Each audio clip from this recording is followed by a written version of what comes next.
اهم التعليمات بعد تركيب طقم الاسنان سواء كان الطقم كلي او كان طقم جزئي.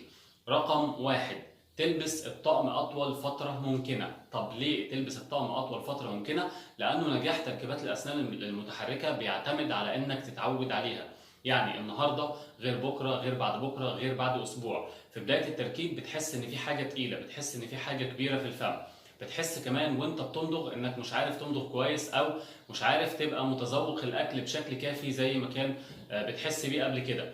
طمن جدا، دي حاجه مؤقته او دي مرحله مؤقته، لكن بعد كده الامور بالنسبه لك هترجع طبيعي. يبقى رقم واحد، تلبس الطقم اطول فتره ممكنه علشان خاطر الطقم ياخد وضعه في اللثه ويبدا يريح على اللثه بشكل كويس جدا، وكمان انت تتعود عليه للدرجه انه بعد كده لو حصل مشكله في الطقم هتروح للدكتور تقول له حاول تخلص المشكله بسرعه لانه مش هعرف اقعد من غير الطقم. يبقى طقم الاسنان سواء كان كلي او جزئي اللي كنت في البدايه مش متقبله، بعد كده هتقول انا مش عارف اقعد من غير طقم الاسنان.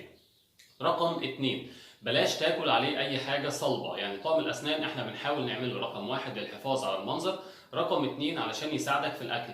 هتقولي طيب ازاي مش هاكل عليه الحاجات الصلبه؟ لان لو اكلت عليه الحاجات الصلبه الطقم ده ممكن يتكسر، وانت مش عامل طقم عشان يتكسر، انت عامل طقم عشان يساعدك في الاكل من اتجاه ويساعدك في الكلام وفي المنظر من الاتجاه التاني. فاحنا مش عايزين الطقم يتكسر، احنا عايزين الطقم يعيش معاك سنين كتير جدا. يبقى في الحاله دي كل على الطقم كل اللي انت عايزه، لكن بلاش الحاجات الناشفه. وفي البدايه ابدا عود نفسك واحده واحده، يعني بالحاجات اللينه ثم الحاجات المتوسطه لحد لما تتعود، لانه اي حاجه بتيجي مع الوقت بالتعود.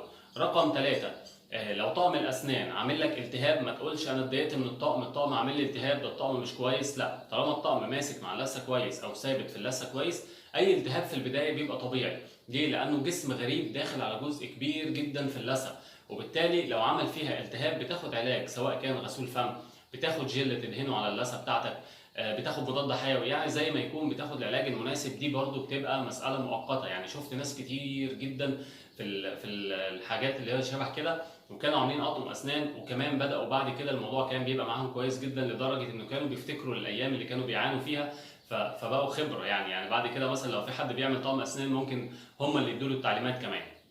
رقم أربعة، لازم كل يوم بعد كده بقى لما تتعود على الطقم تحاول لو الطقم كلي تطلع الطقم ده وتغسله وتهتم بيه، تغسله بفرشه ومعجون كمان عادي مفيش مشكله خالص، وتحطه في ميه بس بحيث ان الطقم والماده بتاعته تفضل على رطوبه عاليه، ما يبقاش ناشف علشان الطقم نفسه ما يبقاش يجرح في اللثه، وكمان الصلابه بتاعه الطقم تبدا تختلف او الطقم يبقى مرن وعرضه للكسر من اقل حاجه.